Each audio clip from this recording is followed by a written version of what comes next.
I was born Annabelle Trahan on June the 19th, 1921 at St. Mary's Gates Hospital on Lakeshore Drive in Port Arthur, Texas. I was born to Noah May Farber and James Armand Trahan. As a young girl, I grew up in Port Arthur. The one thing I remember the most about my life, the sad part, was my daddy got laid off at the Texas company, and he only worked 1 week on, 1 week off, and so it was during the Great Depression, but we managed to get through that. And then I remember on Christmas, my first Christmas as a young girl, I remember we couldn't afford much, but I got a little wicker rocking chair and a little doll, in which I just thought so much of, and I kept it for many years before it finally, some way or another, got lost. Anyway, we moved, we lived on the 19th Street in Port Arthur for many years. Then we moved to 829 15th Street, and that's where as a young girl, we lived next door to Reverend and Ms. Oscar Perkins, and he was a pastor of Memorial Church, and his wife was my Sunday school teacher. And it was her that really had the great influence on my life, because as my teacher, if a lot of times on Sunday that I didn't feel like I wanted to go to Sunday school and I'd be out playing, she'd come out and say, "Annabelle, you're coming to Sunday school." And I'd have a guilty conscience. So I ended up going to Sunday school on account of her influence.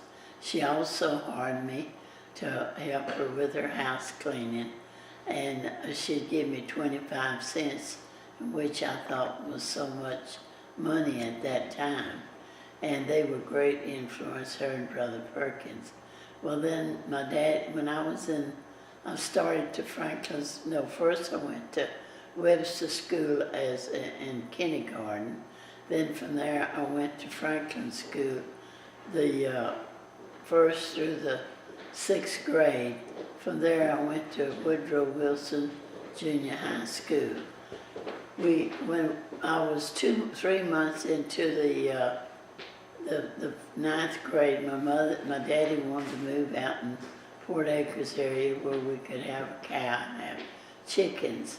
So we moved out to Port Acres, and I started school at Stephen F. Austin High School.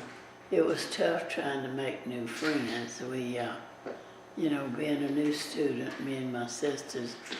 And the one thing I remember when I was in school, well, the water was real bad in the school, and we was in the Port Arthur Independent School District, and they just didn't seem like they wanted to do anything for us.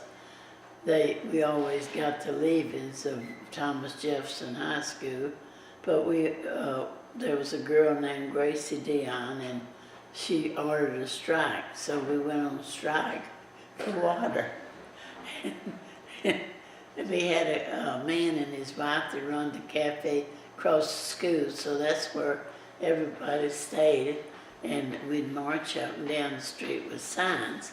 Well, I was participating into the water strike, but my daddy heard about it, and he come down and got us, me and my sisters, and made us come home.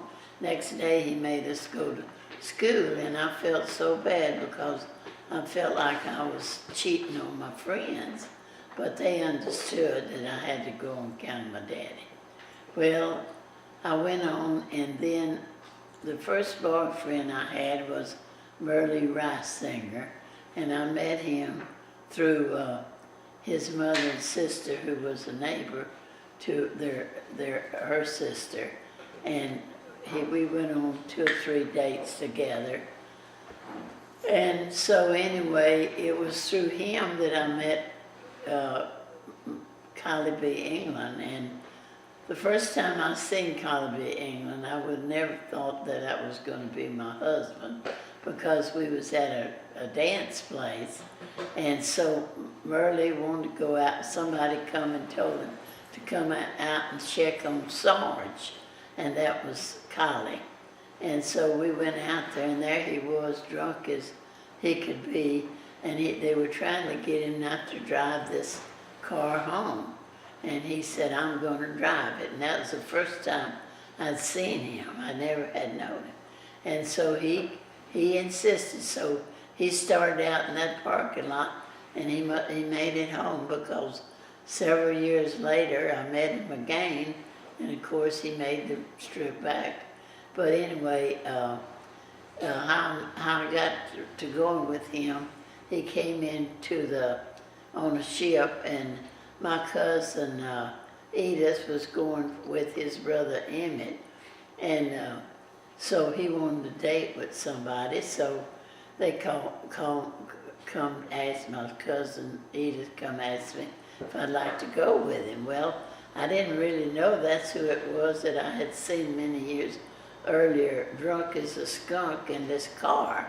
So anyway, I had to ask my daddy's permission, because he was kind of strict on who we went with, but he didn't mind me going with Collie when he found out that his sister was Lucille Wolfe, because they knew her. So anyway, they come and got me, and Emmett and ours came, Emmett and Edith. How old were you? I was 16 years old. And so Emmett and Edith, that was my cousin, came and got me and brought me over there to pick him up at his sister's house. Well, when he got into the car, I remember that was a man I seen several years back that was, real drunk and didn't think he could drive that car. Well, anyway, I went on a date with him, and he was real nice to me that time. So then they brought us, we went to the movies. I can't remember, it was Ronald Reagan, but I can't remember the movie. He later became our president. And so then from there, well, we went to eat a hamburger at what they called the Silver Hut. It was a drive-in. That was a popular place for young people. What road was that on? What road was that on? It was on 7th Street, I think, in Port Arthur. It was in Port Arthur. It was way back there. And in fact, they didn't have very many drive-ins. They just had that and maybe 2 or 3 others. But that was the most popular. That's where all the young people went. And so then he brought me home. He was real nice. Then later on, I'd say about maybe 8 months or a year later. Now, what happened on your first date with Grandpa? Well, that's what I'm fixing to tell you. So he came in and picked me up, and a bunch of us, let's see, it was his brother Emmett, my sister Rosie and Jean, and several friends, and they took us to the beach, and to the beach. So we all went to the beach. Well, everybody started walking off together with the one, and so he walked with me, and he picked me up, and when he picked me up to go into the water, he kind of put his hand where he shouldn't, and that's when said I had said you sure got some nice boobs. And when he said that, I hauled off and slapped him, and he almost dropped me in the water. So then I went back where everybody was at, because I was afraid of him. I was afraid he was going to attack me. So we went back to where everybody was at, and so they asked him what was the matter. I said, well, I don't want to be with him by myself. So anyway, then we all got in the car and started back to Port Arthur, and I had an uncle that had a watermelon stand there in Sabine Pass. And where in Sabine Pass was the watermelon stand? That's where you come from the beach coming in back to Port Arthur. You come through Sabine Pass. What uncle had the? It was Uncle Swinney. His name was Austin Swinney. And so he always kept watermelons outside on the stand. And so they wanted to stop and steal one of his watermelons. So I was scared to death because I told him, I said, my uncle, sometime he's out there with a shotgun. But anyway, they went real slow and somebody jumped off the running board, and got a watermelon run, and they went up the road and busted it and ate it. I wouldn't eat it because I'd heard he put strychnine in it, put stuff in the watermelon. So I wouldn't eat it because I was afraid he'd have some strychnine in it. So then, from then on, well, let's see, they took us home. And then the next time, I think it was about a year later before he came back and got me, and he had a friend named Cowboy Broom then. And so when he came in, him and Cowboy, he told his sister Lucille, he said, will you come show us where those nice girls live? Because he knew that I was a nice girl. So anyway, I was out working in the yard with my mother. I loved to work in the yard. We was planting flowers. And I was dirty. Oh, I look horrible. And I seen this car go by, and it was his sister, and she honked a horn. Well, then behind her was them, but the reason she did that, they didn't know we had moved from one street to another street, and he didn't know where we lived. So as she went by, she honked a horn to let him know that's where we lived at. So then they went on around the block, and then he came back, and he stopped in front, and I said, Mama, oh, that's that nasty old boy. And, talking about your grandpa. And so anyway, I went over to the car to see what he wanted. And he said, I would like to know if you want to go to the movie, and you can get your sister Rosa to go with Cowboy, but she didn't because she was going with Jean. So I got my sister Jimmy. And so I said, well, it all depends on whether or not you're going to treat me nice. And his friend, he was going to drive off, and his friend punched him, that Cowboy. And so they got out and come in the house until I got ready. But it wasn't my looks that got him, because I was dirty and I had long string hair. I was just a homely looking old girl. But anyway, I went in, got dressed. I told my sister, and my mother had made me a little purple satin dress with a little purple hat, and I dressed up in that, and I still got that dress. My waistline was about 3 inches, and so anyway, so my sister Jimmy went with Cowboy, and they took us to the movie and got something to eat, and so everything went good. Now that was my 3rd time with him. So then the 4th time I went with him, well, his brother Emmett was going with Iris Chesson. They were going to get married. She was Iris Chesson. So anyway, he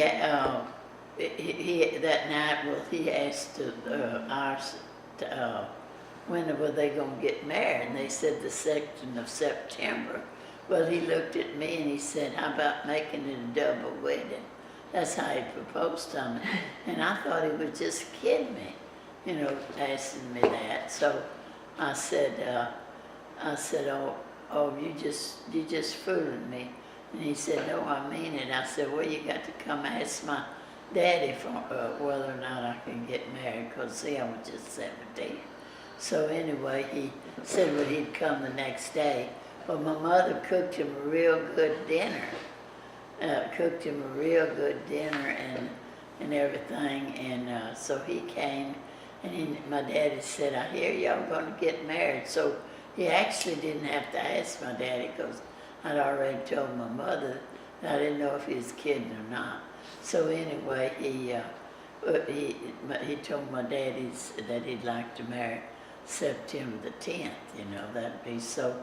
My mother was so excited, my daddy, because they liked him, and I liked him, but I didn't know if I could change him or not, because he did some rough and rowdy things in his life, and some of them tales he would tell on himself. Well, I just didn't think I could be able to live with a man like that. But anyway, he changed, and can I stop a minute? Yeah. Okay,